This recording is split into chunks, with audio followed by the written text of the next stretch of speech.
Hey guys, Mr. Mad here. Just got another, just doing a Mordheim stream. This is my gaming time, so I'm gonna, just carry on with my Caribou Great Swords campaign in Mordheim.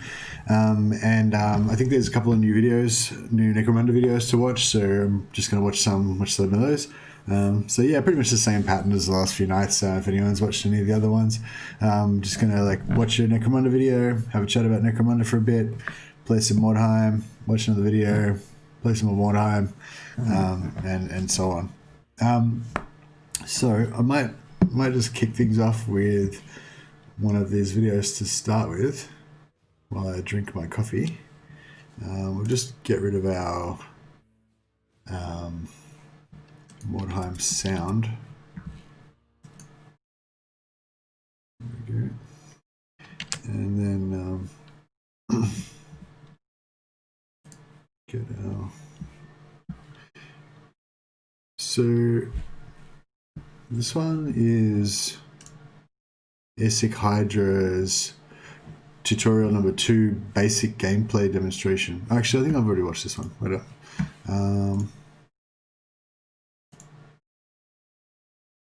Okay, so this is kNight Plays gang creation tutorial.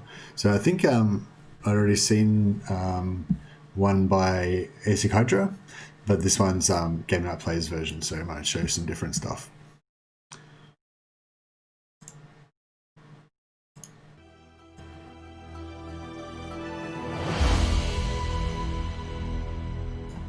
And I'll just mute myself. Hello buddies, this is kNight. Welcome to Necromunda Underhive Wars. In this tutorial I will be going over the gang creation, so you know exactly how to get started. First things first, gangs. You get to pick between 3 different gangs. The Escher, whose main focus is on melee combat and agility. Their house perk Toxin Specialist makes it so that their consumables cost less to use and they poison their melee weapons that can then reduce their enemy's ability to strike back in melee. The Goliath, their main focus is on survivability and raw power. Their house perk Hardened Brute makes it so that they can equip weapons for less and they gain a defensive buff while engaged per enemy, making them harder to hit in melee. The Orlog is mainly focused on ranged combat and agility. Their house perk Outrider makes it so that their disengage cost less and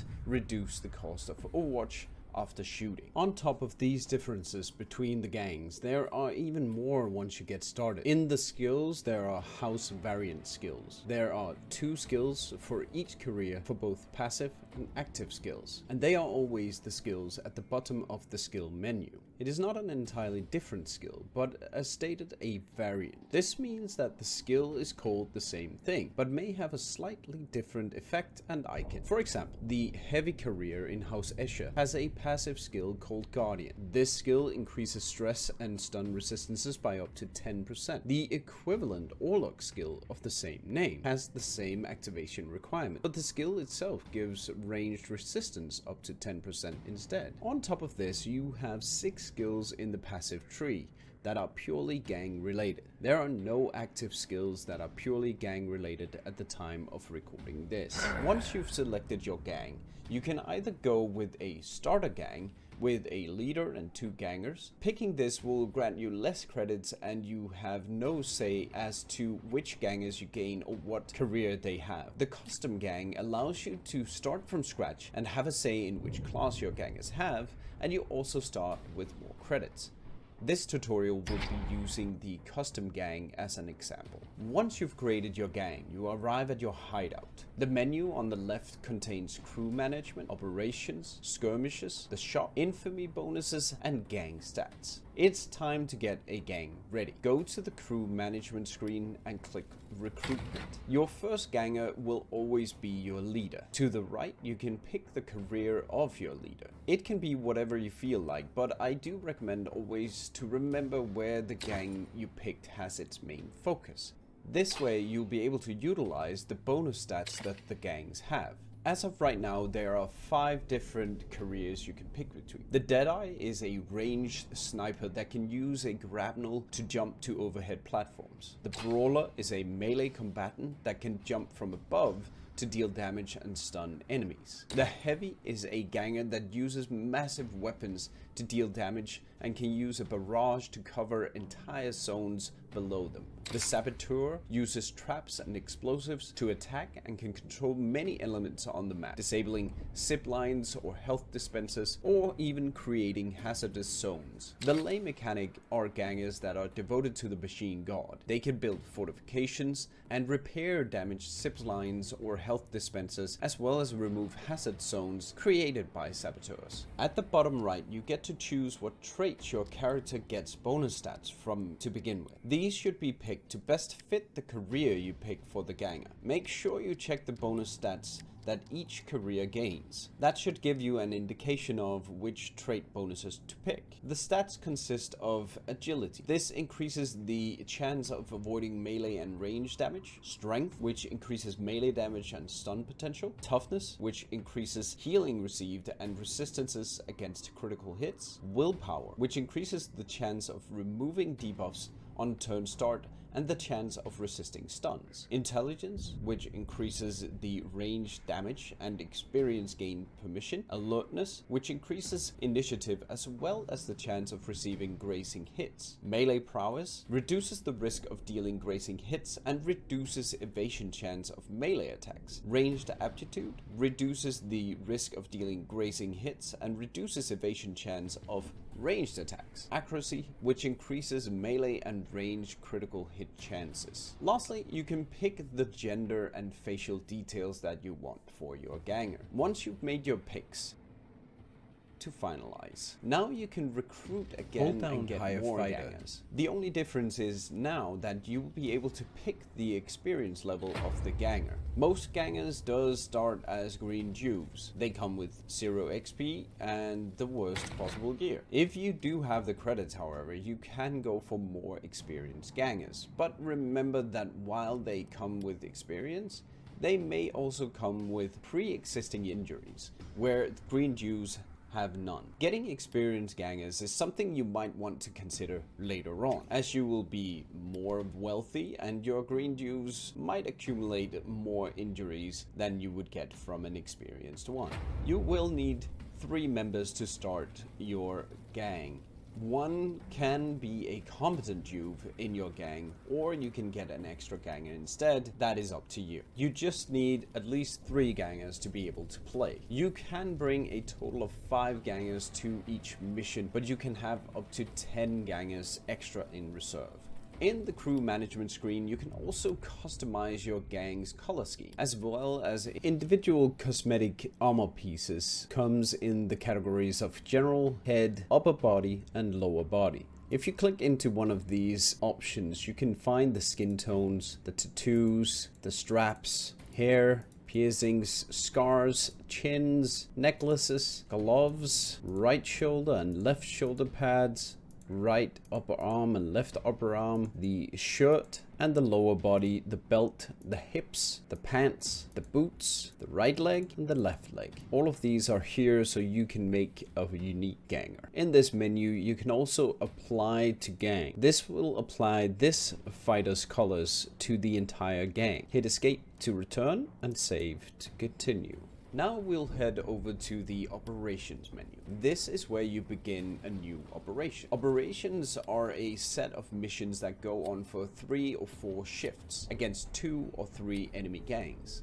This means that sometimes it can be up to 20 gangers creating havoc in each mission. On the left side, you pick the operation you want, ranging from easy to deadly, which determines the difficulty of the enemy gangs in that area. The harder the operation, the more XP you gain per mission, but each mission will also be that more dangerous. Each operation has an overall objective, ranging from taking down certain careers or certain house gangers to being the top dog in most missions. If you complete the objective during the operation, you earn a nice bonus. Once the operation is completed, you can pick a new operation. As your gang grows and you complete infamy tasks, you'll be able to buy different bonuses once you start a new operation. Each operation, you also get to pick 2 of 4 facilities to have active in your hideout. Each of the facilities confer different bonuses, be it items, more experience points, or my favorite, reducing the cost of hiring fighters, skills, and stat upgrades. You will also be able to use infamy points to buy bonuses. This is player-based, and you can use infamy gained by playing other gangs on a completely new gang as well. Think of it like Mordheim's veteran level system. These bonuses are selected for the current operation and are reset when selecting a new operation.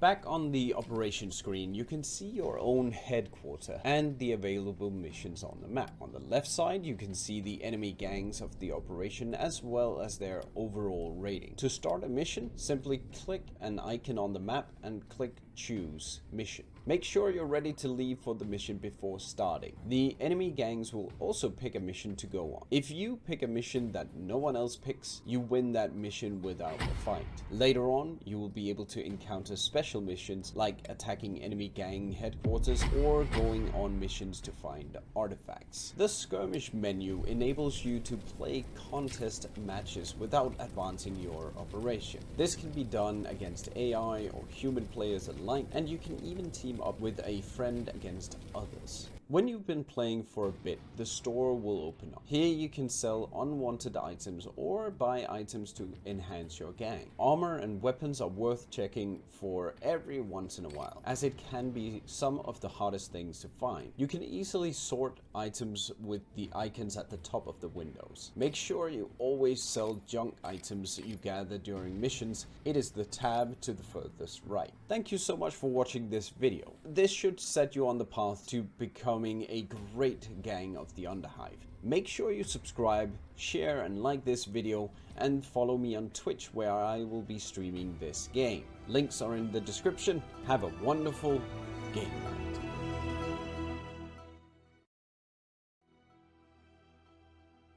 night. Cool. So it was Game Night's gang creation video. I actually really like the customization stuff in that. I might just go back and have a look at that again. I should have made more notes. I just started making some notes at the end, but it's probably a bit too late at that stage. There was actually a bunch of things I wanted to talk about. Yeah, for some reason, I don't know, maybe it's like as more information gets released, you get more of an understanding of how things work. But yeah, it seems like it's sort of becoming a bit more familiar, a bit more clear to me now how everything's kind of working. Yeah, I just really like the way Game Night explained everything there. It seemed a bit... seem to make things make sense. Maybe I'll come back to this skill section, just with the where's the customization part? Yeah, so I thought this section, I'll just let it play while I talk. This customization, how he sort of went through each section is sort of like, you know, you can look at the different categories. You've got general, head, upper body, lower body, and then in each of those sections, you've got the, so you go, there you go, the 3 sections in each section.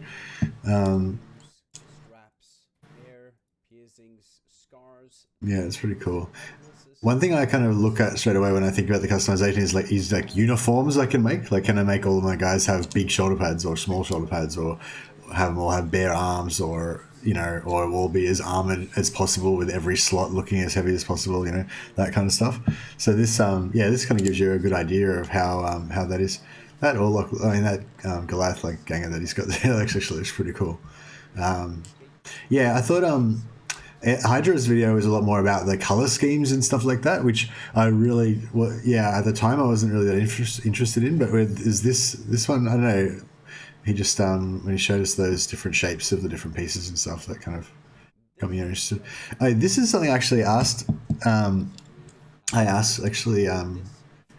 Actually sent a comment to Game Night asking if he could explain more about the operations, and this actually did make a bit more sense when he did this.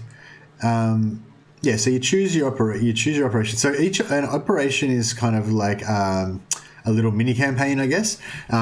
When you go into a sector. So a sector this is selecting our sectors here. The sector is kind of like a little mini campaign that you're selecting. And once you go into that sector, I don't know, I got the impression I don't know where I got this impression, but I got this impression that there's maybe like 3 or 4 operations in each sector. I don't know what this high alert 4 shifts means.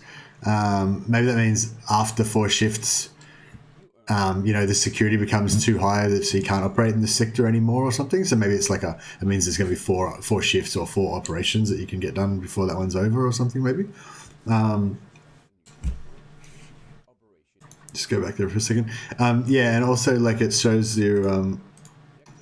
So this is your sector reward. So presumably if you achieve the objective for the whole sector, then you get this. So maybe each operation that you do has got rewards, but then there's like an overall reward for the whole completing the whole sector as well.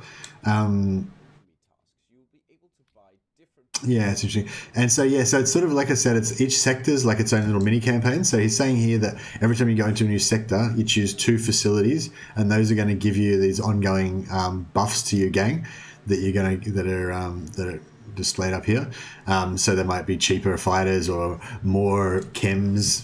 Some of them give you like bonus consumables every turn, each shift, give bonus consumables, that kind of stuff. So they're just kind of like interesting.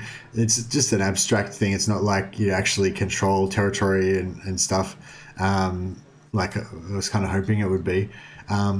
But he does mention later on that you start off doing kind of like the basic operations, but then there's sort of, here he's talking about it here, like you start off with these basic sort of operations, and then you've got after a while or something, he said, there's a chance of getting like special operations like artifact hunts or whatever, where you could find a rare artifact, or which I'm guessing is like rare items or something, or headquarters attacks. I think AEST mentioned something about this in his video as well. So it's like maybe after some certain conditions are met, like the enemy gang finds out the location of your headquarters, and that gives them the opportunity to launch operations which are sort of like headquarters raids on your headquarters.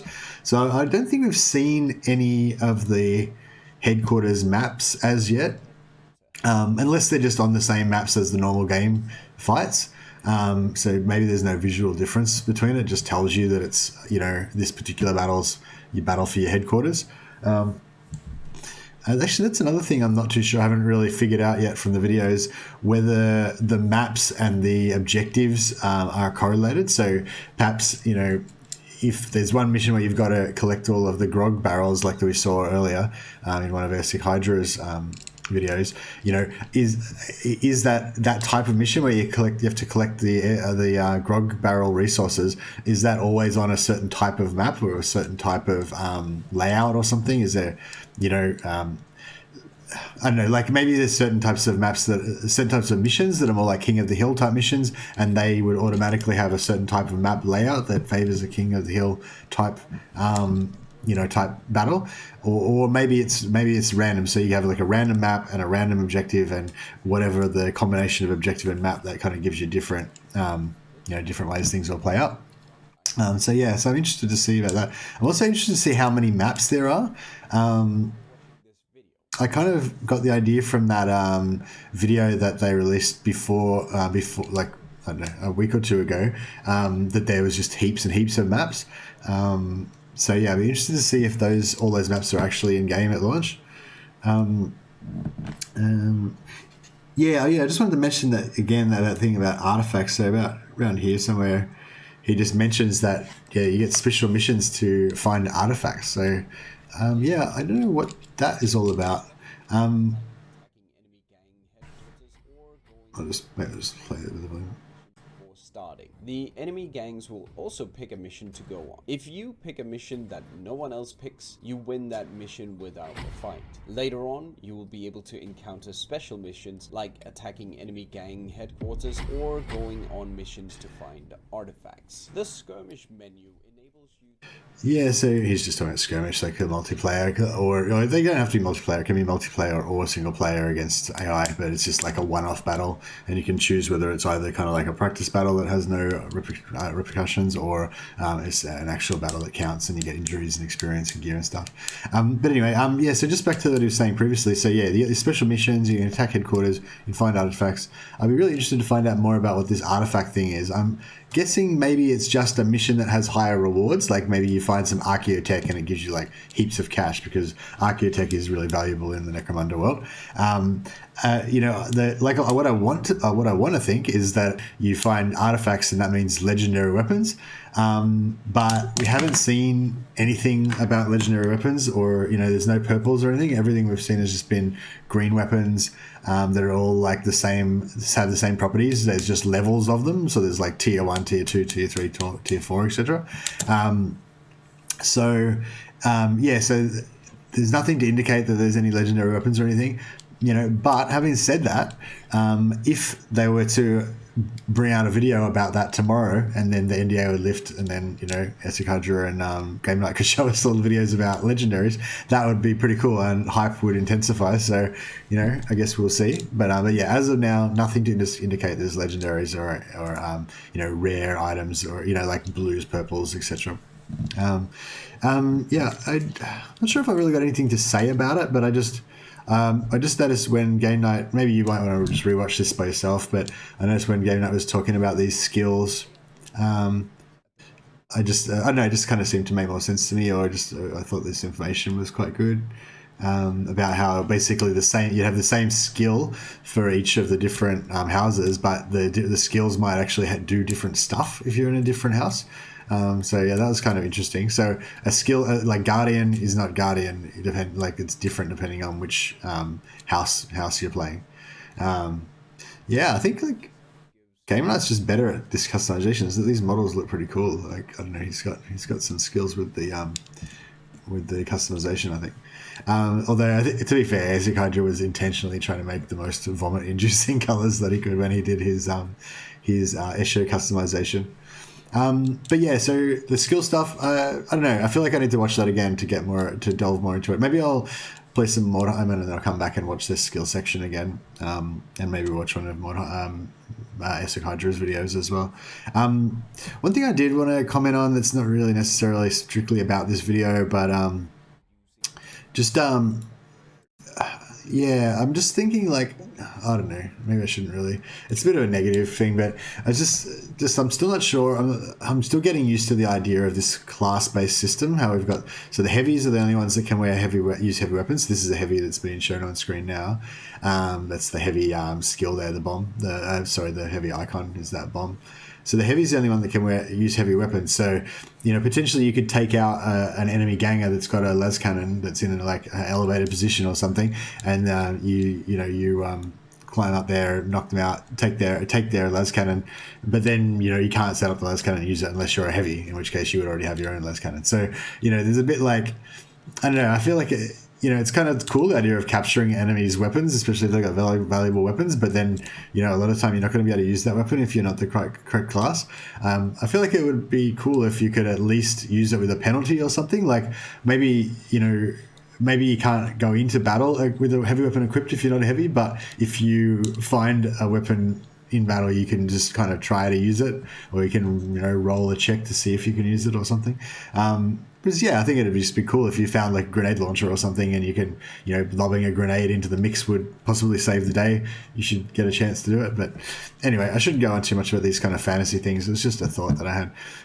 But yeah, just furthermore about those class limitations and stuff. I was just thinking as well, like how you know, just I'm always already just thinking about how can I subvert this system? How can I make my own like unique take on things? You know.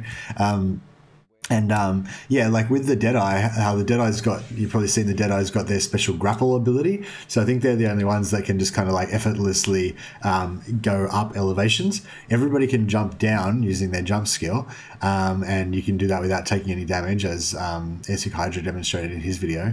And that's universal. Everyone can do that. Also, some fighters might get like a discount to, you know, in action point cost or something like that, make it a bit easier. But yeah, Deadeyes can go up with their grapples. which is pretty cool. And yeah, it's meant to be so that you can get into a high position in order to use sort of higher ground advantage for sniping and stuff with long range weapons. But I'm wondering if I can use my Deadeye as a kind of Batman type character that grapples up and then like leaps down onto people with melee and wreck shop. Yeah, it's pity we don't get fist weapons in this game. That'd be pretty cool. Maybe when they do bring out the Pit Fighter gang or something, they'll have fist spike weapons or something. But if we get that far, fingers crossed. I want some Pit Fighters and some enforcers and scabbies. But yeah, and also like I was thinking with the brawler, obviously, a melee. Like for example, I might want to make a melee-centric Goliath team where everybody in the group is heavily focused on melee, but you're not necessarily going to have all of your characters as brawlers. So how much of a penalty is it? Like if I have a Goliath Deadeye, for example, so I can use the aforementioned grapple skill, is it still going to be possible to make him into a good melee combatant, or is there going to be just no point in even choosing Deadeye if you want to go melee? So yeah, I mean, I feel like it shouldn't necessarily completely preclude you, I mean, or at least it feels like it's sort of unnecessary for that to be the case. Like if they made it possible to make a melee build with the Deadeye, then what's the harm? That would make more fun stuff that we could do. But yeah, I'm concerned that probably won't be able to do that. Like it'll just be like no situation where you would ever make a melee Deadeye and you would never use that grapple ability in that way. But yeah, anyway, yeah, it's just that's just some thoughts that I was having. But yeah, looking forward to making some things. It'd be cool to have like a themed like gang that's all lay mechanics. They're like worship the cult of the Mechanicus or something, and I guess they just build lots of barriers or something. I don't know, but yeah. Anyway, yeah, I just thought I'd show off that video. I hadn't had a chance to see it yet. I thought it was quite good, and yeah, I'm gonna get back to my Greatswords campaign, and we'll probably watch some more. Probably watch another Necromunda video later on at some stage. Or if any new stuff gets released while I'm streaming and you come into live chat, please let me know so I can immediately go and check out the new informations. All right, so we'll get some Mordheim happening again.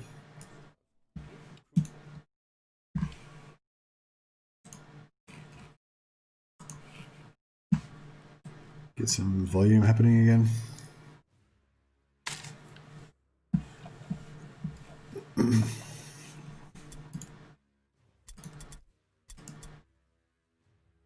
Okay, so this is our Caribou Greatswords.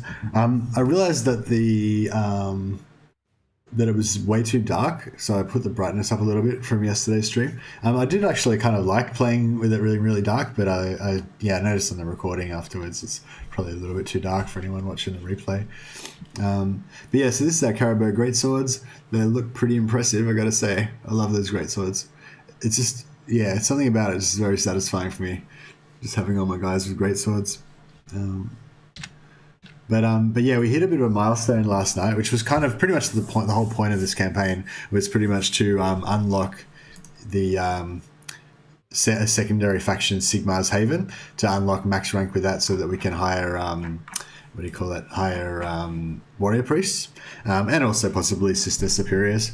So the gist of it is that although we are a greatsword company, a greatsword company doesn't exist just to exist. Greatswords are traditionally the bodyguards of the nobility. They're kind of like the elite troops, the vanguard, as it were. So we need some VIPs to guard, basically. Although, again, in keeping with the theme of this warband, where there is no synergies and nothing really works, they're really not very good at being bodyguards. They can't tank at all, really. There's no defensive advantages to being a greatsword, unfortunately. Yeah, I'm still trying to figure out some sort of defensive setup for the henchmen. As far as I can tell, there's just no way to get get any defense out of them.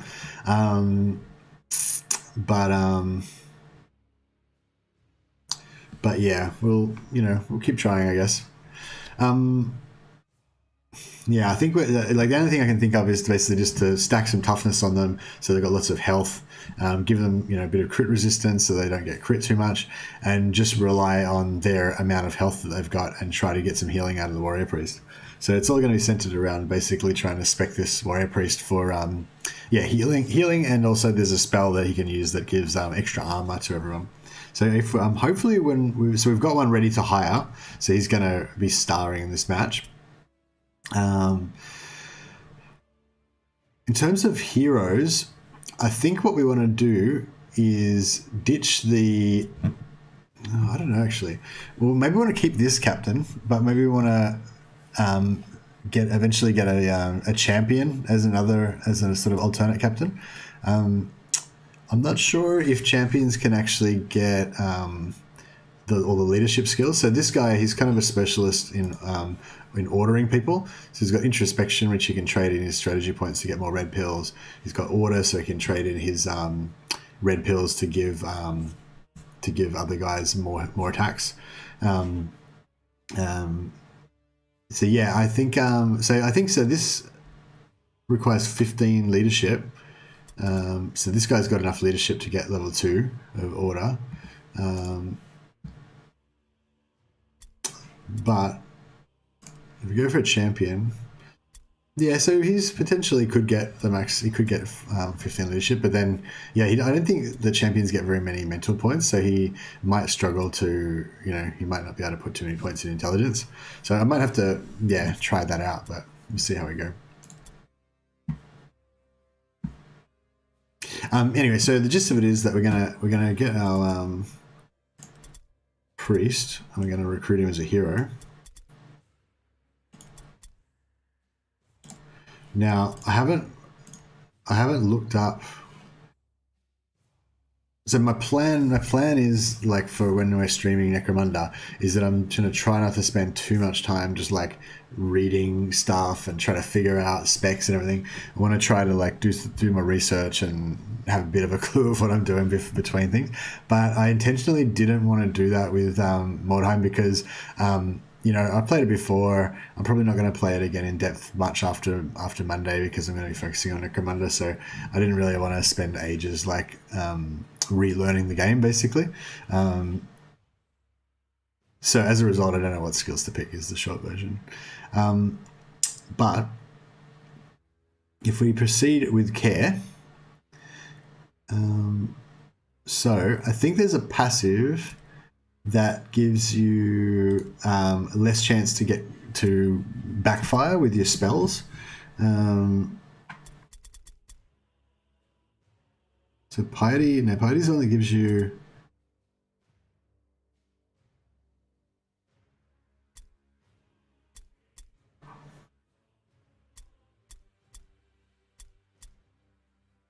Okay, so this is it. Devotion is what we want. So we need 9 intelligence to get the first level of devotion. Boop.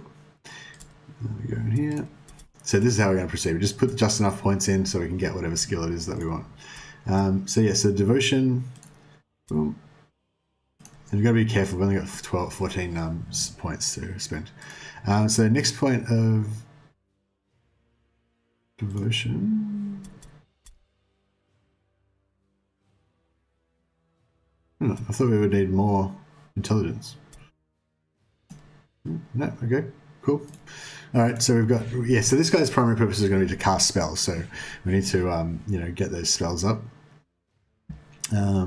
Okay, so he's got devotion. Now, spells-wise, we've got 6 spells, okay? So Immaculate Flesh removes poison and wordstone resistance.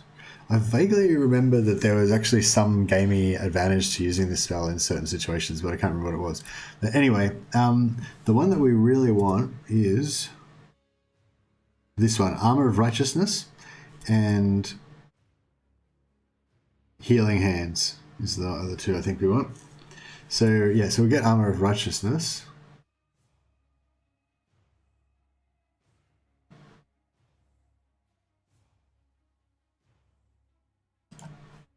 Actually, yeah, that's nice. It gives I didn't remember that. It grants immunity to fear and provokes fear on engaged enemies as well. So fear actually, excuse me, fear actually basically gives you like really high melee resistance.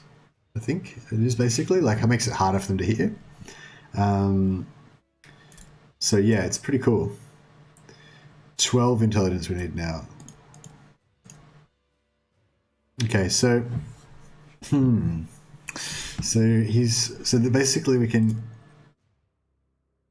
get level 2 of this, or we could get two other spells at level 2. So yeah, I think we're going to unlock more skills later on. So actually, I probably should have gone for health. I probably should have gone for the healing first instead of the armor, but that's okay. So yeah, he's got one spell. He's gonna make his dudes cause fear and give him extra armor absorption. So that could be useful to make somebody a bit tankier in certain situations. Okay, so skills. So we want this guy to be basically a tank primarily. And we aren't going to have any other parry tanks most of the time. So might try and focus in mainly on parry. But a bit of agility would be good too. So one thing I like to get on everybody is resilient. Gives you 10% crit resistance. But for this we need 9 toughness, so we'll go for that first. Toughness, resilient. So they can actually, not sure what, do they get anything good?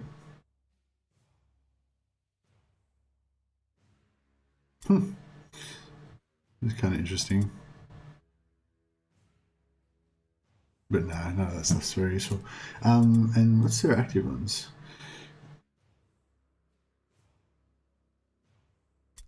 Okay, so you've got this anti-magic thing.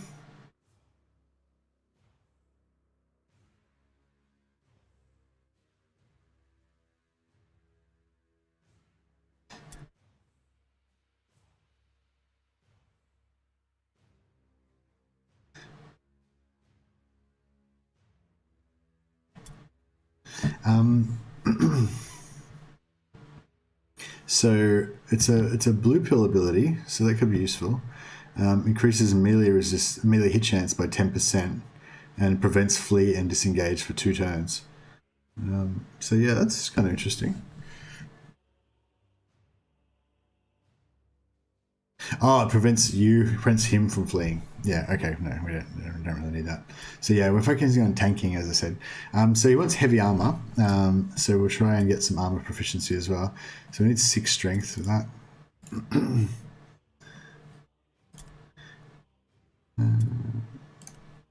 These points we got 6. Yeah, so we'll go proficient. And then we want some parry as well.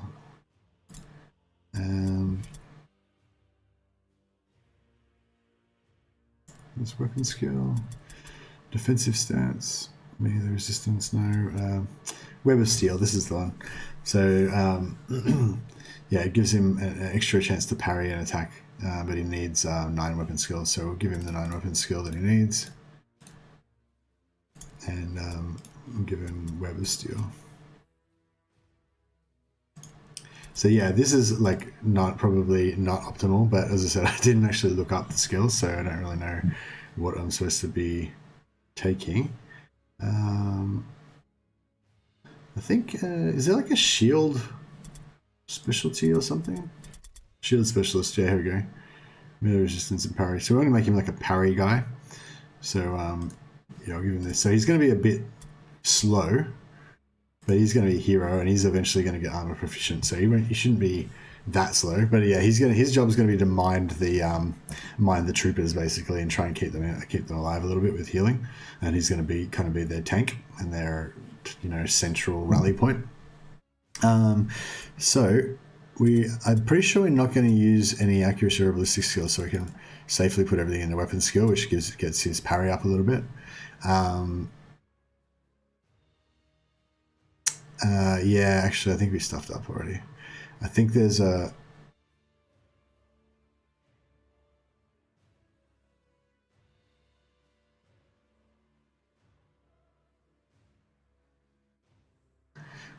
I think there's a... Oh, no, maybe we've done it right.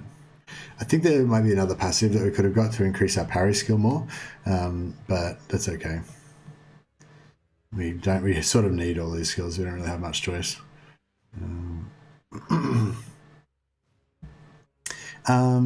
Yeah, so I think we need...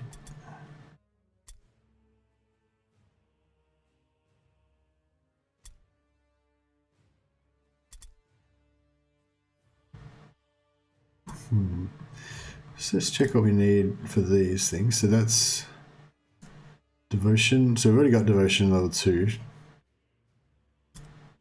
we need 15 toughness for that, which potentially we could get. We need 12 strength for that. I don't think we're going to get the 15 toughness, but we could get the 12 strength. We'll go for that. Intelligence wise, so we've already got... We might already have all the intelligence we need, but I don't think we really need leadership or anything. I don't like the idea of having such low leadership though, because I don't want him to have all for all alone tests, because he's going to be in combat, like going to be trying to make him a tank a fair bit. Oh, well, it doesn't matter. So we've chosen all our skills, I'm pretty sure. We don't have any more, no, we got no more spell points, we don't have no skill points. Okay, so we can just leave these points unspent for now. That's fine. Okay, so there he is. So we jump onto him. We need to give him a shield, purple shield. We don't want that one. We want that one. And we want a hammer or something. Okay, shield of AEST plus 10 parry chance. Yeah, that's pretty much what we want. Okay, so what's his parry now? 71%. Yeah, so it's not the best, but it's still something. He's going to get 2 parries, so he's going to be a lot better at parrying, a lot more defensive than most of the other guys. And heavy armor we want to give him. Let's just look out.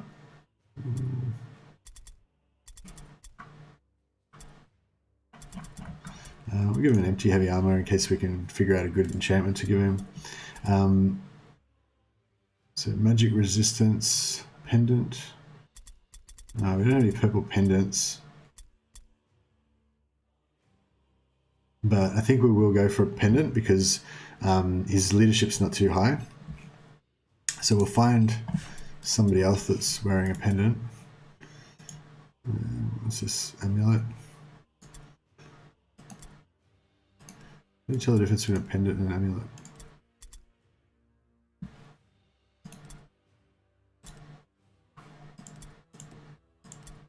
Is that a pendant? Yeah. Cool. So we'll get rid of that. Give him an amulet.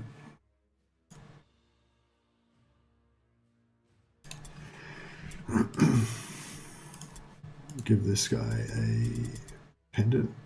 So yes, he's got a 15% chance to pass all the alone tests now. Alone 63%, so that's, you know, a bit better. I feel like we could probably go up within, like, if we go up to 15 with intelligence, I feel like that's going to be enough. And then that gives us enough to give us 72% all alone check. So that's pretty good. I should move this a little bit better. Yeah. All right. So, why has this guy? Why has he got 5 unspent martial points? All of them here. Oh yeah, there we go. 91% parry. That's a bit better. So we're going to get 2 more points in there. So that's going to put that up to 101%, I believe. Oh no, 198% or something. Yeah. Cool. Okay, so this guy's rocking it pretty good now. What's his armor defense? Can't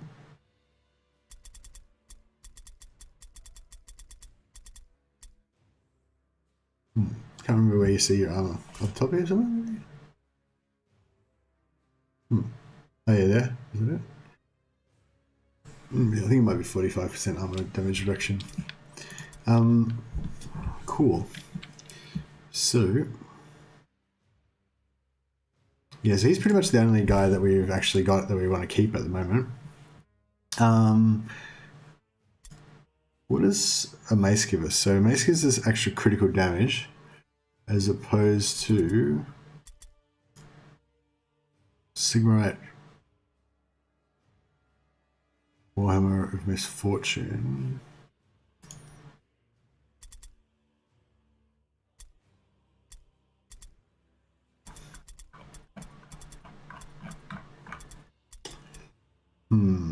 So we need a great Sigmarite mace.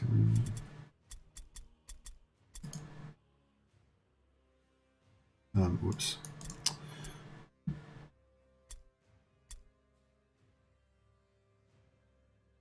See, this has got.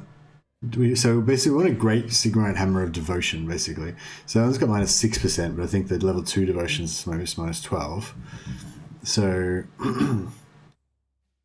so our Sigmarite one's got -12 built in. So yeah, so if we get -12 Divine Wrath on a Sigmarite Great Hammer, and then we get a enchantment, gives you another -12. Like that's kind of what we're looking for.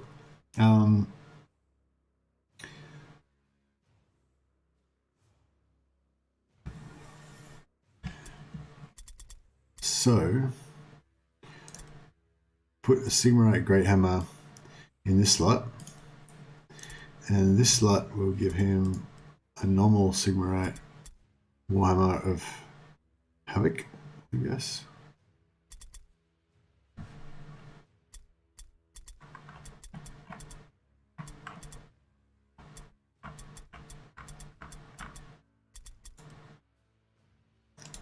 And what was the Shield of Aegis? Yeah.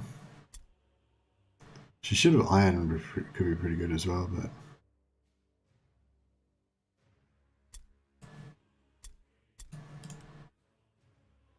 yeah. Okay, so we're rocking the Sigmarite Great Hammer, and we need to get an enchantment of. I forgot. What was it?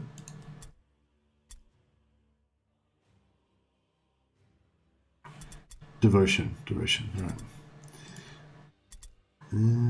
Is it in alphabetical order or? Devotion, right. So we've got the level 1 rune of Devotion, gives us 6%. That's the best we can do at the moment.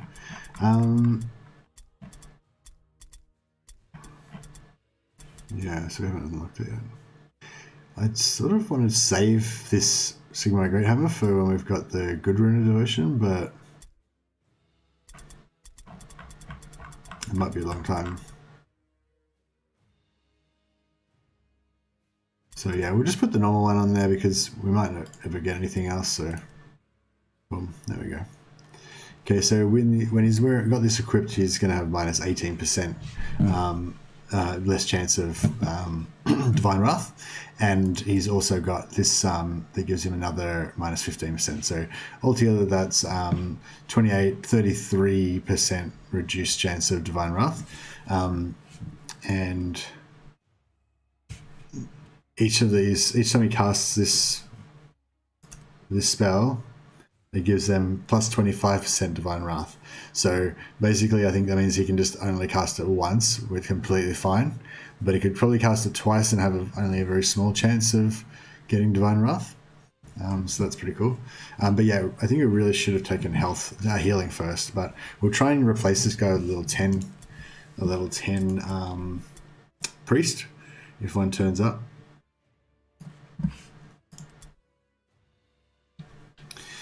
Okay, so yeah, he's fully equipped now. Yeah, there's no high level champions, is there? No. Yeah, still got the sister of still got the sister superior to try out as well. Cool. All right, I think we're pretty much ready to rock and roll. We can probably give these champions some helmets.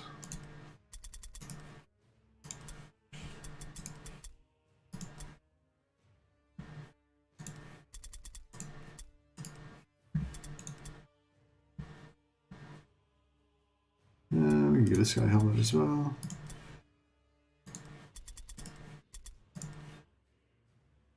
Those guys will get helmets. This guy can have a dagger temporarily. And one of these guys can get put into the battle line. This guy, give him some armor.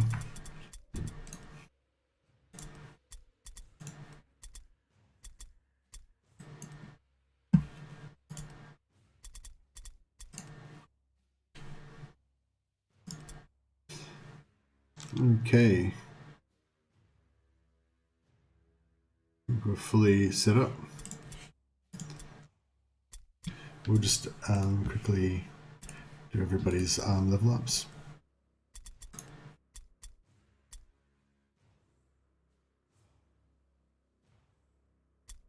Go for the stun resistance, I think. So.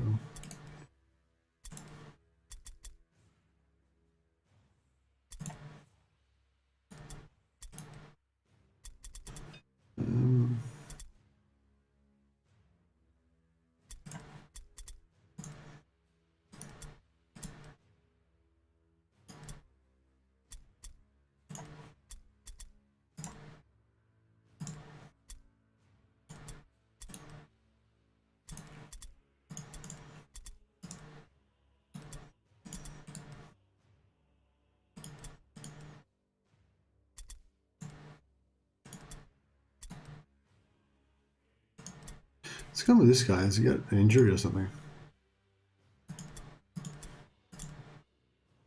Don't know.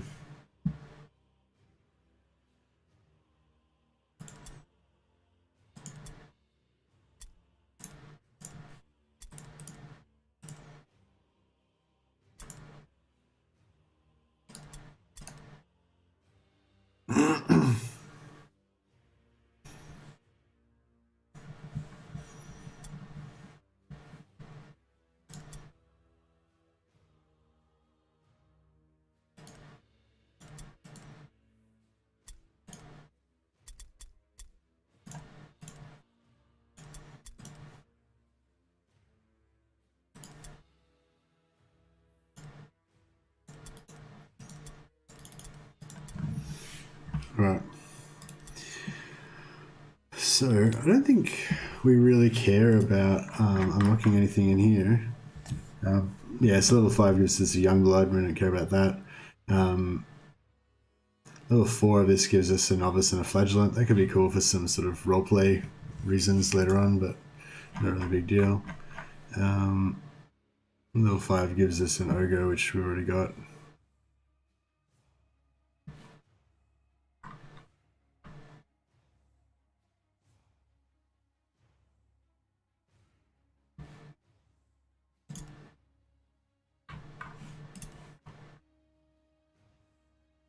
Oh, actually, yeah, we need the grimoires, don't we? So yeah, we do want to start leveling up one of these.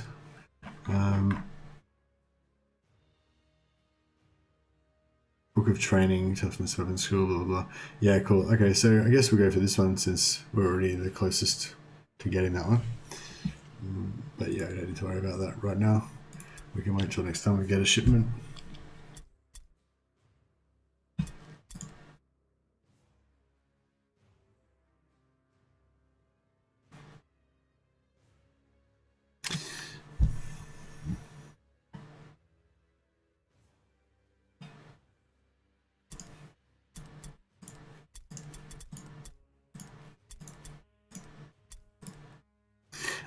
So brutal average, mainly just looking at the wordstone side of things. Hard good, okay, that's pretty good. Hard good, good placement, so both in an arc around from each other, so a nice simple one. Yeah, we'll go for hard good because it's only an easy fight, easy setup and everything, so. Reported a rival warband in the vicinity. Before you can find them, a heavy fog settles over the ruins. Unable to pick up the enemy's trail, your warriors deploy from their wagon and spread out to sweep the area in search of your foe.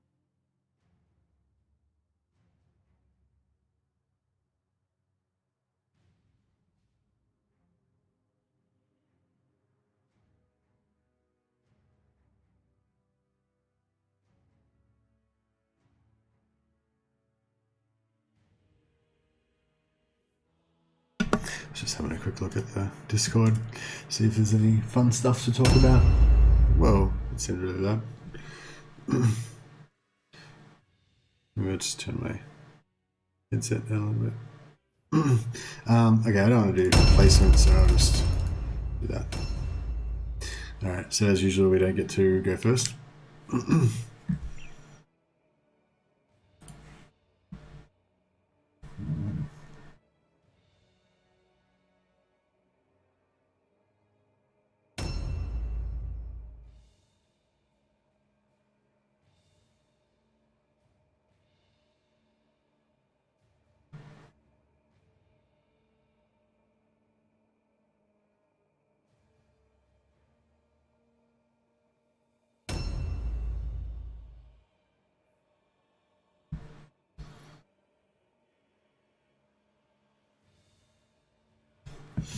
No, nothing really too exciting going on my Discord right now.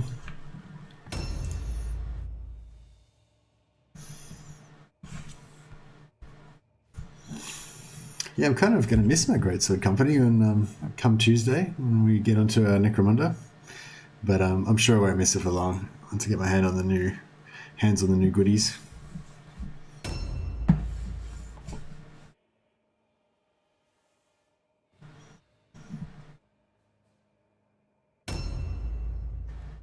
Oh yeah, I forgot to say at the start of this. I should have said at the start of the stream. So just a reminder. So I'm going to be streaming every night at the same time. Like, so my standard kind of schedule is going to be to stream every night around the same time. So so that's how do I get to my homepage? There we go. So yeah, 1 p.m. CEST, so that's Central European, or 6 a.m. Central CDT, so that's Central American Time, Central Daylight Time, and 9 p.m. Australian Eastern Standard Time.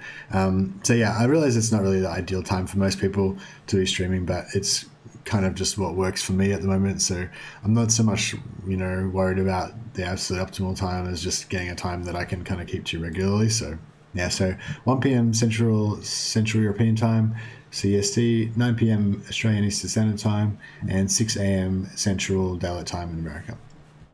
And but when the game launches, I'm going to be streaming from, the moment that I can. I'll probably stream me downloading the game and stuff.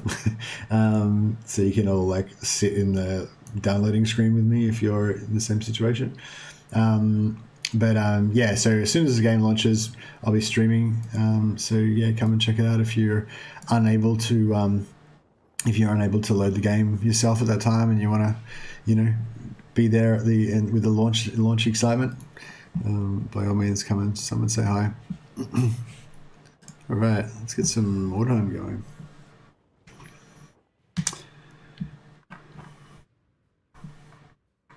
Oh yeah, so here's our warrior priest on the right flank. So we want to keep all these warriors around near him. He's going to kind of buff and support them. Where's the enemy? They're over there. So we should be pretty safe for a little bit to run out and get some wordstone. This guy should be pretty well placed to collect the wordstone.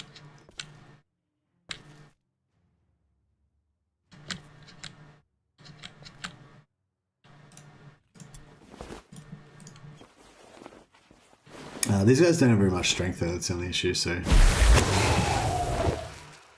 they can't carry too much. Okay, so I'll probably get that piece and then circle back if it's a large enough bit that it's actually worth collecting. Where is it? Can't see.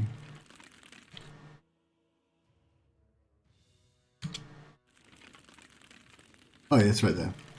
Yeah, okay, yeah, it looks like one of those, a shard. Alright, I'm pretty sure no one's going to be able to get in range of me here, so I should be able to, you know, get that next turn and then run back, hopefully.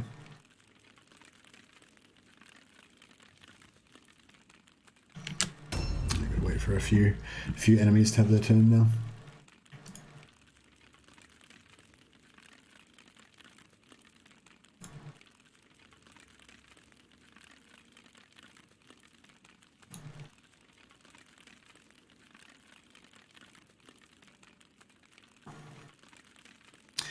Yeah, I guess these playbacks are probably not too exciting for people who have already seen hundreds of hours of Mordheim playback, but yeah, it's good for me just to get back into the hang of, you know, this sort of turn-based strategic kind of gameplay, I guess, and just sort of doing it and streaming at the same time. And yeah, and it's just a kind of chill stream. I'm not too bothered about this warband, so don't have to concentrate too much. So if anyone does come on and want to have a chat, then it's good times. All right, I'm loving my warrior priest. Let's just, oh yeah, here he is in all his glory. I should give him a name. He's kind of like the theme.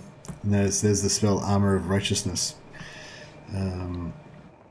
So yeah, basically that's the whole. That's it. That's the whole strategy of this warband, is just that this guy can cast Armor of Righteousness on people, and they wear heavy armor, so that gives them a fair bit of damage resistance. And eventually, he's going to get a heal, so he can actually heal them as well as mitigate the. What's this? Oh, is it like upstairs? Apparently, it is. Okay, I don't really want him to be trying to climb around.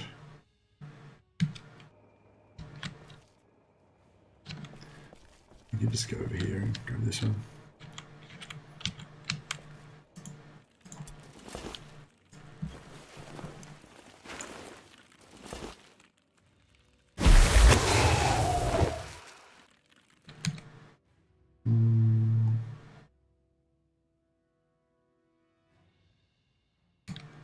Yeah, I don't really want to go into the building.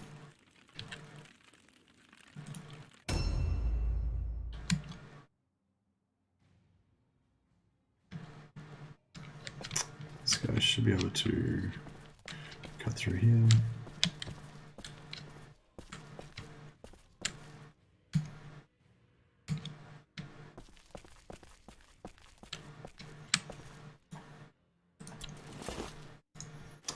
Get us some shards. I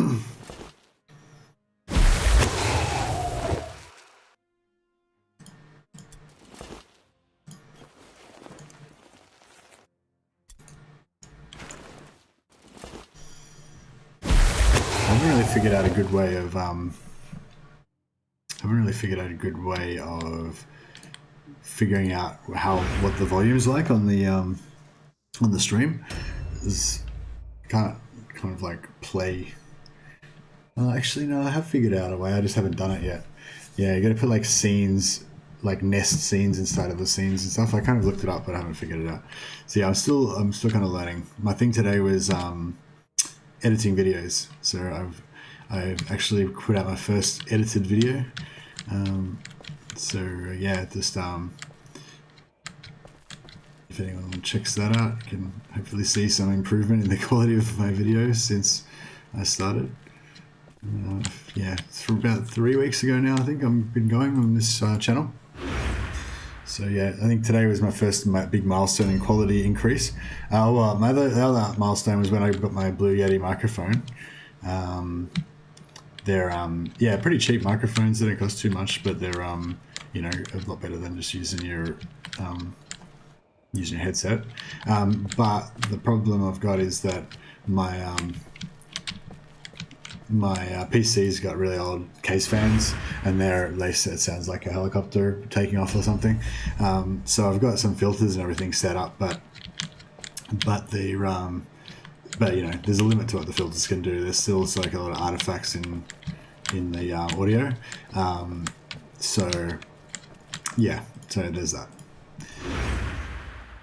So yeah, so what I usually just try to do is just camouflage that with a little bit of background noise, like play a bit of in-game sound or something like that in the background of my videos.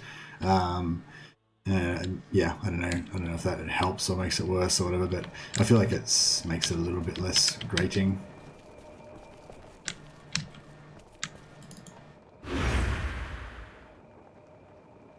But yeah, that's one of the next missions, is to get some new case fans. I think maybe even get a water cooler, but I don't know if I really need it.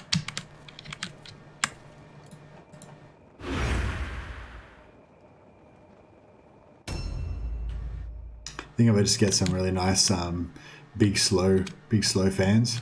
I'm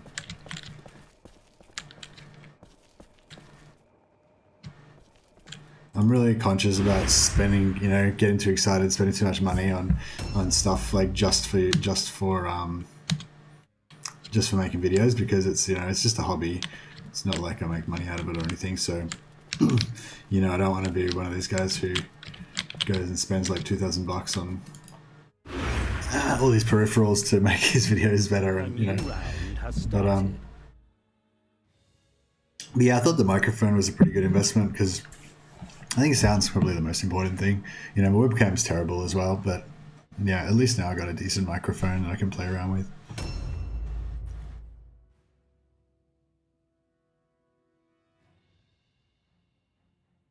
And it is fun. Like, yeah, I do really enjoy it. I really enjoy doing the streams, just recording my rambles. It seems like some of you guys enjoy the streams as well. I think I only had one or two viewers most of the time yesterday, but maybe like 50 or 60 people watched it on playback. So hopefully you guys got something out of it.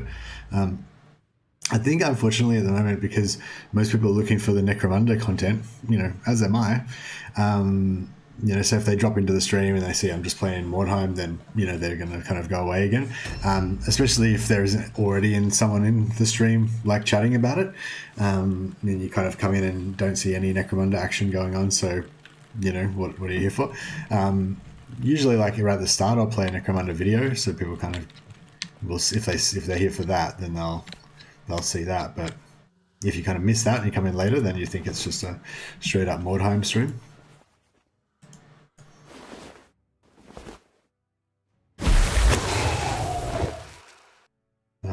Yeah, so if you come in late and you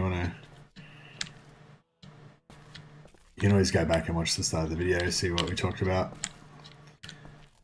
if anything. But yeah, honestly, like, even if there isn't any, what are we trying to do here? I guess we kind of want to stack up around here, make a bit of a command HQ around this area.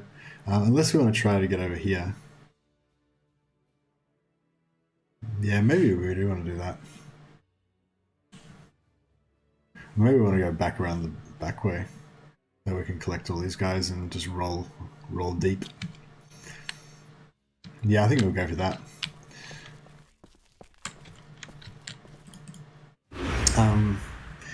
So yeah, so basically, if you come in late, you're going to see Mordheim, but actually this is meant to be kind of like a Mordheim background while we discuss Necromunda. So yeah, if you want to go back to the start of the video, you'll see me playing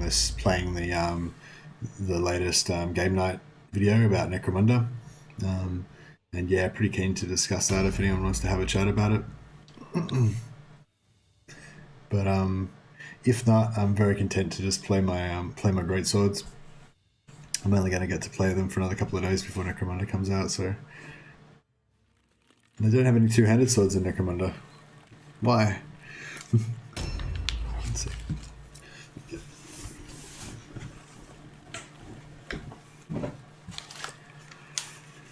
Yeah. The instant I took that off, I got a bit cold, but oh well.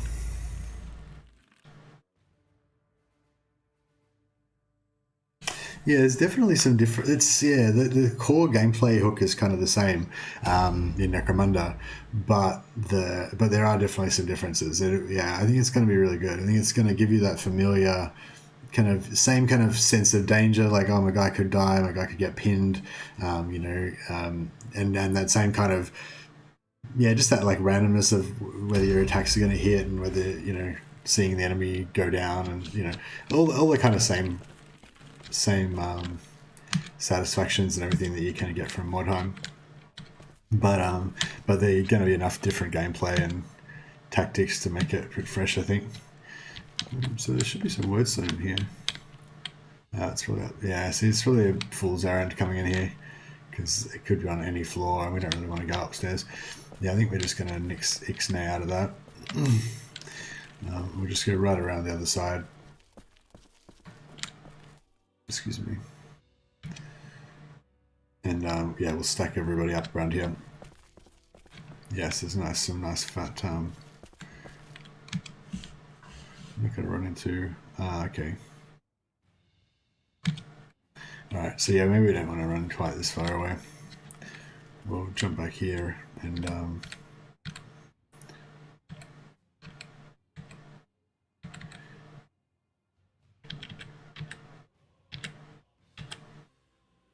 Put a parry stance on. So yeah, so basically he's going to be in this mode. He's going to be in tank mode. Actually, that's a good point. I think we might be able to enchant his weapon with a parry enchant, maybe. Can't 100%. Can't remember 100%, but I wonder if this guy's better going around the front way. We might be able to do that.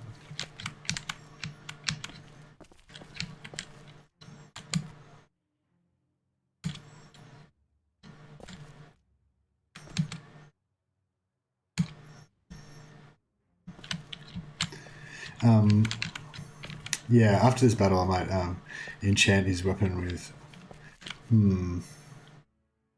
a bit exposed. Yeah, no, he doesn't need, this guy's got the highest movement I think of the whole team, so he doesn't really need to get any like speed advantage by making a shortcut. He may as well just go around the other way.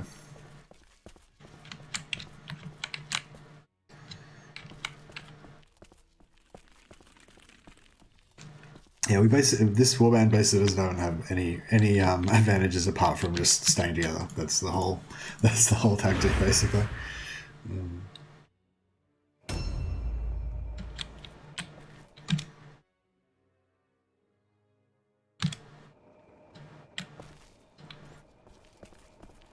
But yeah, probably I'll do this battle and then I'll do this battle and then I'll just yeah, probably just play another Necromunda video and then have a chat about that and then play some more Mordheim and so on.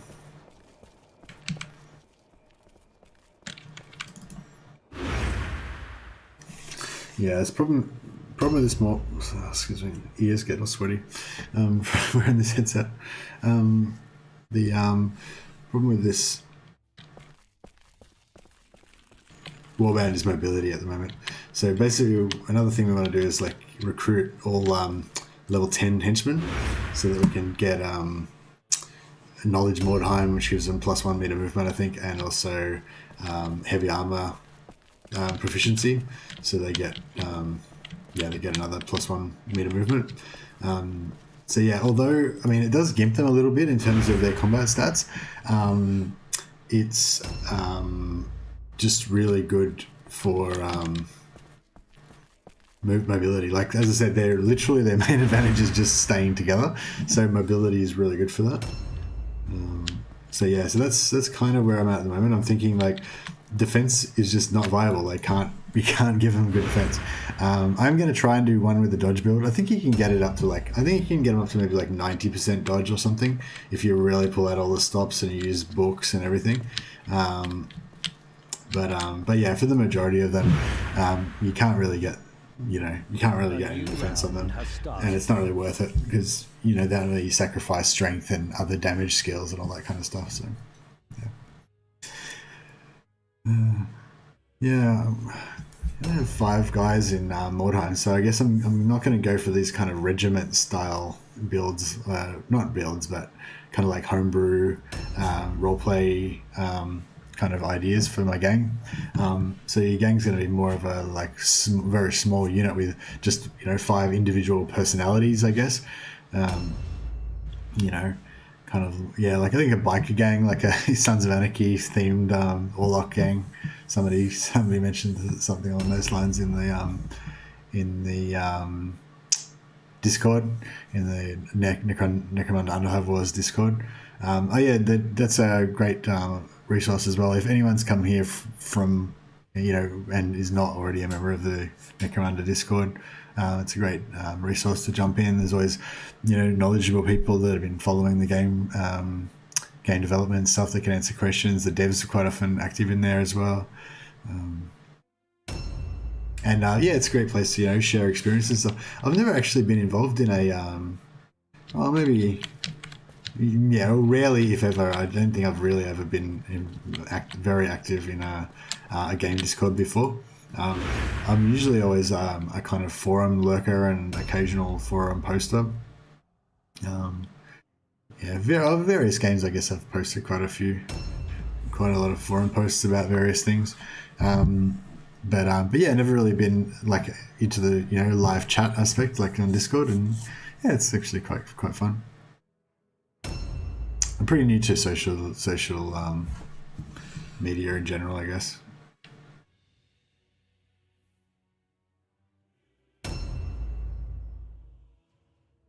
Yeah, I've never had any interest in Facebook. Don't like it at all. I don't know. It doesn't make me feel good. It just doesn't. I don't know. It doesn't appeal to me. Yeah, don't have a Twitter account. No, Snapchat or any of those other things. But then for some reason out of nowhere, I'm like, oh, I should start a YouTube channel. So I don't know. I've gone from like 0 to 100 in social media in the last 3 weeks. But that's cool. It's actually very satisfying. It's really enjoyable.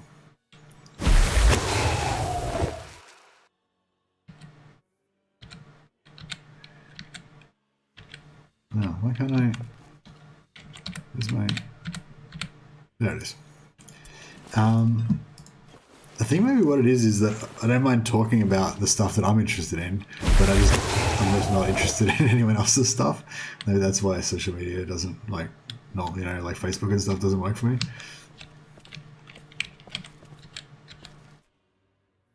I feel a bit exposed out here, but it's okay. I kind of just want to cast this spell just to see what happens. What happens if I cast this spell? Oh, I can't cast it on myself. That's interesting.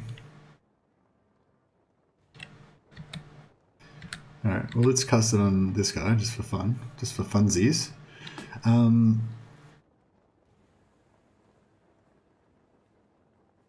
So I've got 85% chance of success. Okay, so I think that's where the intelligence comes in. I think that chance will get better if I had more intelligence. Cast that. So I'm pretty sure I've got 0% chance of backfiring on me right now. So that's just... What's fervor mean? And fervor might mean that that means I've got the increased chance of...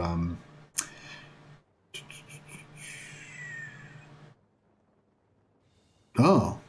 No, that is Divine Wrath. Okay. I thought... Oh, because I haven't got the... Damn it. Right, so I need to switch to the other weapon set to get the really low chance of Divine Wrath.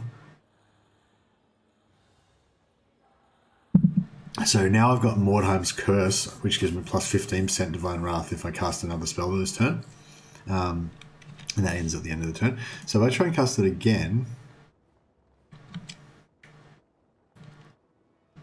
So it doesn't actually tell me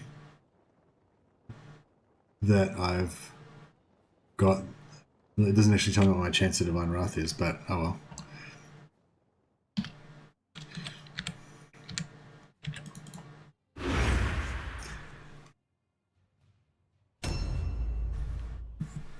Okay, so this guy's... What's this guy rocking in terms of armor now? How do I tell? Plus 20% armor absorption. Quick stats. Yeah, where's my armor?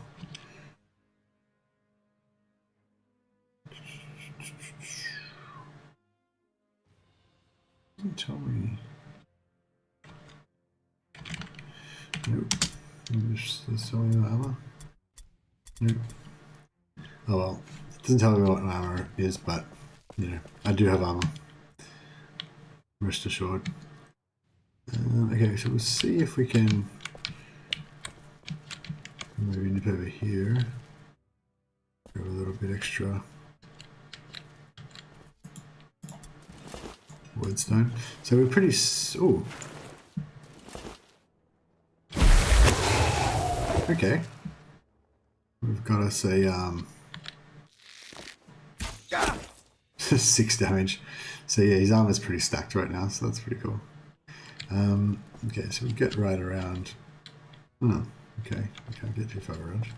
We'll just come in here. Okay, so the armor spell made this guy pass, make a fear test, which he passed, unfortunately, but that's okay. So he's only got light armor, so we're about to whop some damage on him. He got a crit as well, which is very nice. Splat. One more for you. 2 crits. Okay, so this guy's wrecked basically. This guy's basically just completely, you know, he's out of it now. We could actually disengage for free because he's stunned as well, but we'll stay there engaged so that he can't get away. So this guy may as well go and finish that guy off if he can reach. Just so that we're... No, he can't reach. I was thinking just so that we're...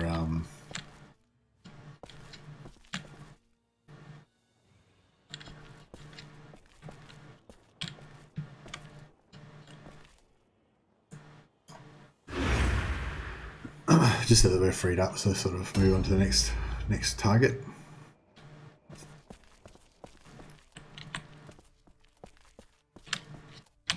Okay, so all of our troops are kind of coming up.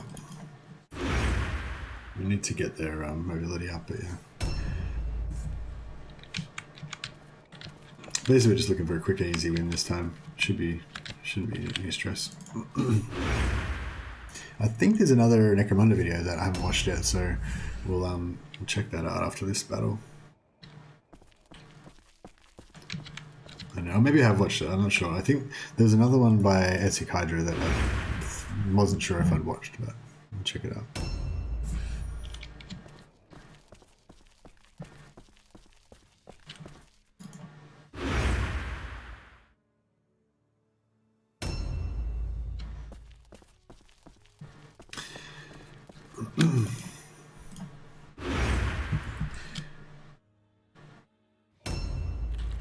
Yeah, as we can get more, hide swords, and we can get some level 10, henchmen, then yeah, things will start to improve in terms of the speed of gameplay. But I don't think that that's really going to happen before Tuesday, to any great degree.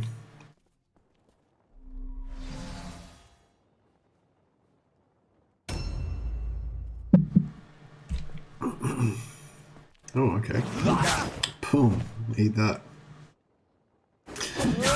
Oh, I was so hanging to get my hands on this on Necromunda. Some of these videos just, you know, making me champ at the bit.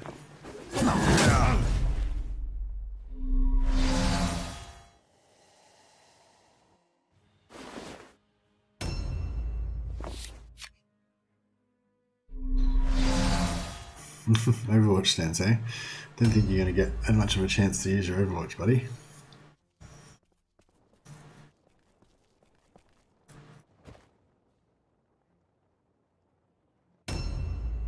I really wish you could make Sister Superiors leaders, but they don't have the rank up thing or whatever it is, unfortunately. I feel like we should be able to wreck this guy. Yeah, it's good. Movement.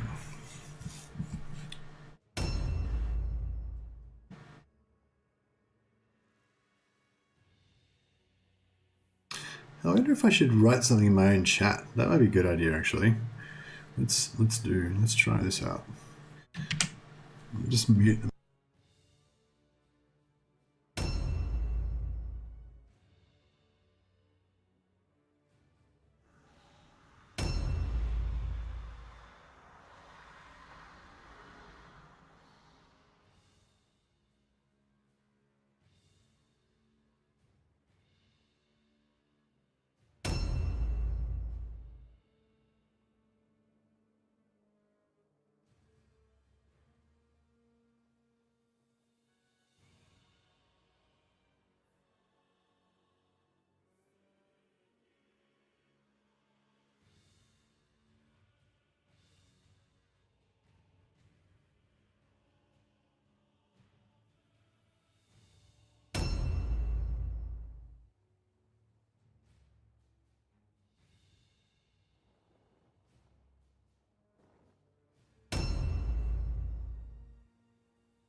I've been muted this whole time. I didn't even realize.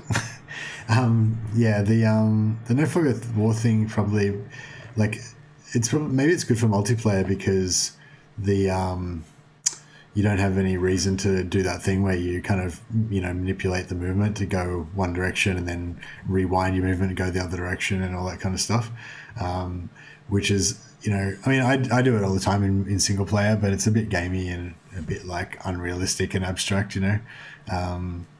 So yeah, yeah. In terms of gameplay, I think it's probably good because it'll keep things moving a bit more in multiplayer. I think a lot of this game is going to come down to whether the multiplayer is fun or not. I think I'm going to enjoy the single player, but the multiplayer stuff like that, you know, like, yeah, the no fog of war I think is just going to be more convenient for multiplayer, but atmospherically and, you know, it's more exciting having the fog of war basically. I would really like to still have it, but yeah.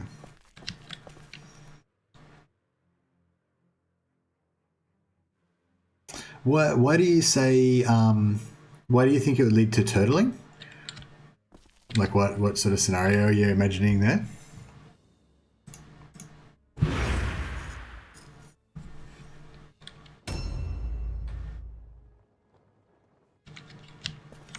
Oh, good. Might as well grab this shard of. Oh, actually, rather than screwing around with that, it's probably somebody I should be wrecking with my two-hander.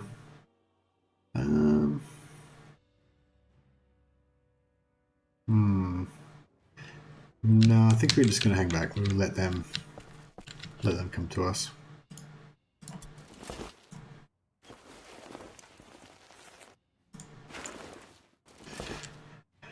Yeah, I think it's probably like a bad idea for me to turn my mic off. I may as well just leave the mic hot all the time because otherwise I'm just going to forget all the time, especially as I get tired. Still kind of figuring it out.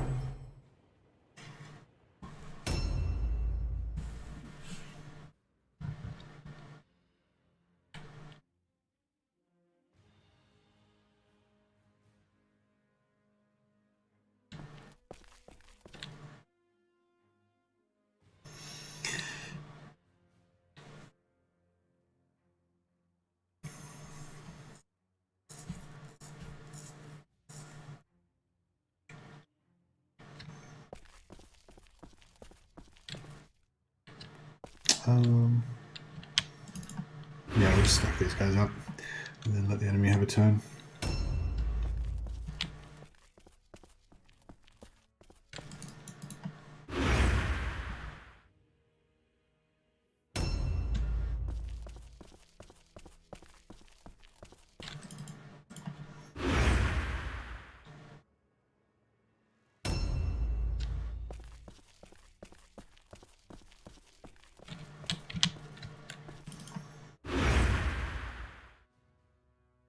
A new round has started.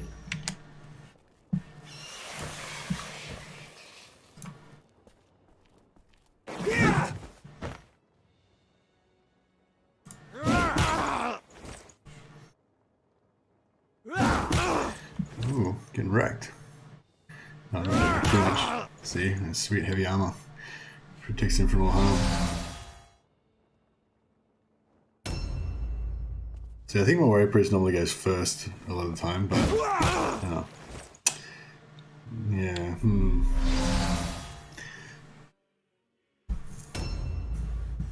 See, if the warrior priest could have kind of buffed that guy with his armor thing before those guys attacked him, then, you know, they would have gotten...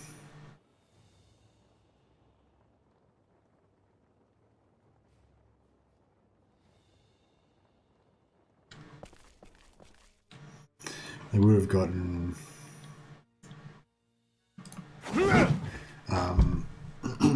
They've possibly got the fear thing, especially because they both got pretty low leadership, and then they would have also he would have had higher armor absorption. Yeah, so that's something I hadn't really considered. Like, you can't really, you know, you can't really kind of pre-buff them. Like, the healing probably would have been a lot more useful, because, you know, like, after someone gets damaged, then you can, you know, heal them.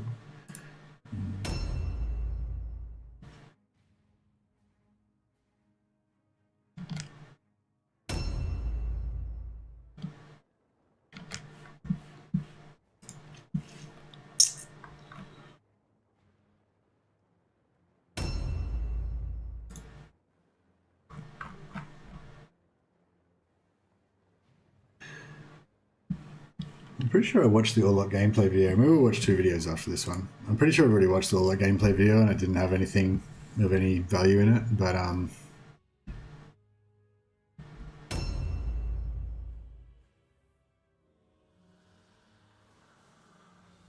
yeah, Orlok was I put down Orlok as my kind of gang, you know, in the Necromunda Underhive Wars Discord, but honestly, I'm kind of interested in all of the gangs, seeing what we can do with all of them. I think just aesthetically, like, Orlok's kind of like the most kind of me gang. The whole, like, armor thing.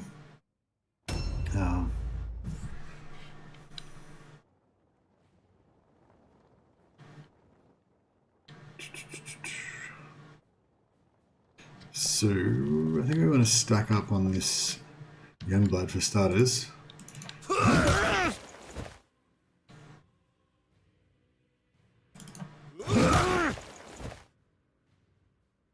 What does Divine Rage do again? I've totally forgotten now. Oh, that's alright, we'll figure it out after the... Single-handed weapons are kind of cool, how you just kind of keep attacking and attacking and attacking.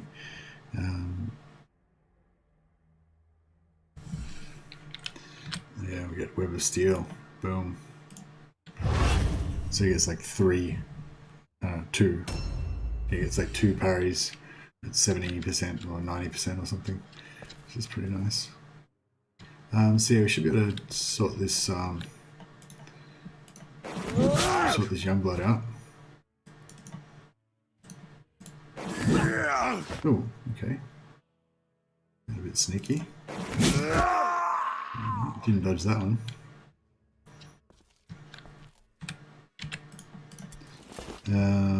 Okay, so we can't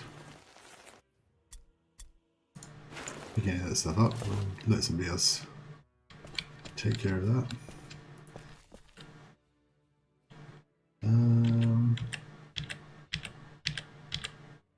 Oh yeah, he's got introspection skill, but he can only do it when he's not engaged. Wouldn't really have helped that much anyway, I don't think.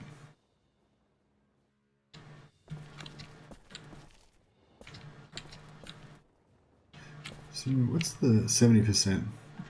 Yeah, maybe. Oh, alright. So it wasn't because of the accuracy, it was just the dodge. So he would have dodged if, you know, even if we had have hit him from up close.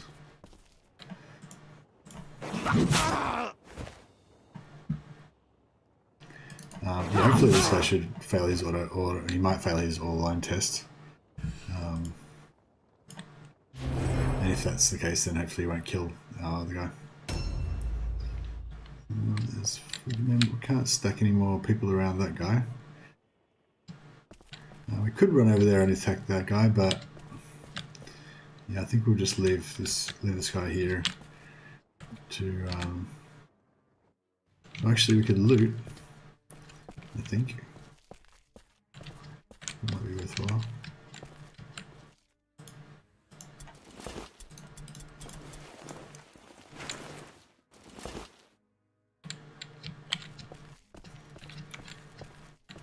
Okay, so we'll just go back over here and we'll come back, yeah, back about here. And we'll pop him in an ambush stance just to protect these other guys. This guy's got full health, so he can be a bit of a blade of armor for the team.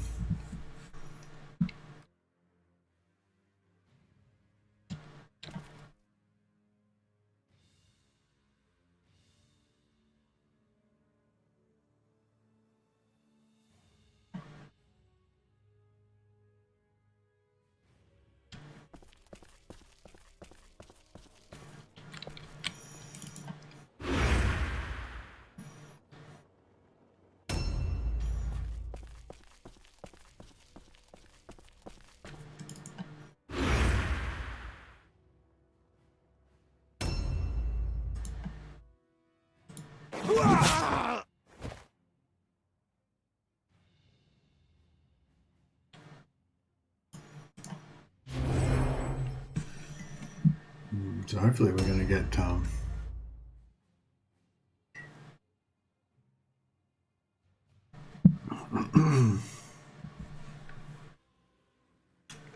should turn around to my actually if I just put that down a bit more, like about there,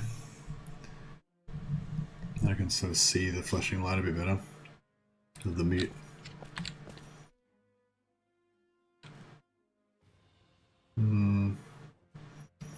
Put this guy over this side, I think, because we're gonna want more ambushes. I mean, not more ambushes. We're gonna want to stack these guys up on that captain when he comes in, or the champion. Oh no! No, that's okay. He attacked the wrong guy.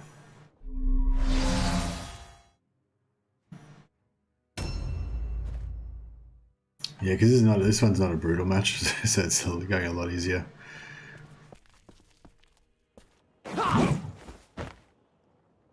Yeah, the AI is pretty bad in Mordheim, I guess. Like how they always have these wizard characters with like shields and axes and stuff. You know, they hardly ever have the correct weapons and enchant setups to minimize their chance of getting backfires and stuff. That guy didn't backfire that time, but yeah, they quite often get Divine Wrath, or not Divine, whatever the magic version of Divine Wrath is, where they take damage from their own spells. Okay, so we'll pop this guy. So this guy's one of our guys that can actually dodge. So we'll put him in this kind of exposed position.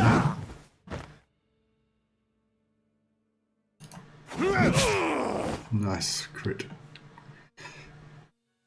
So yeah, that could be a good thing for these guys. They could be kind of crit specialists because they do have decent accuracy, I think. They don't have the strength to be able to get the big damage. Oh, hey Chris. Yeah, I've got my mute off now.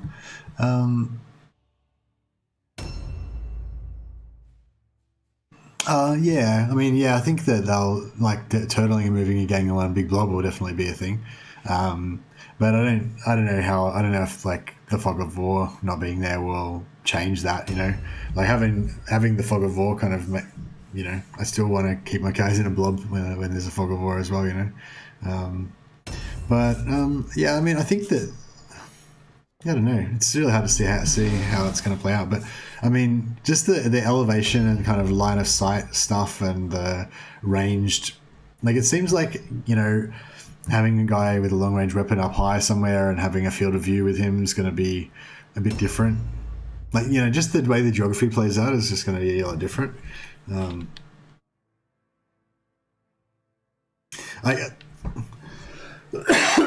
Excuse me. Like I can kind of imagine it being more like a lot more about like having your like controlling a zone with your different like a guy. So, you know, if it takes I don't know what a good example is, but like it won't play out this way exactly. But like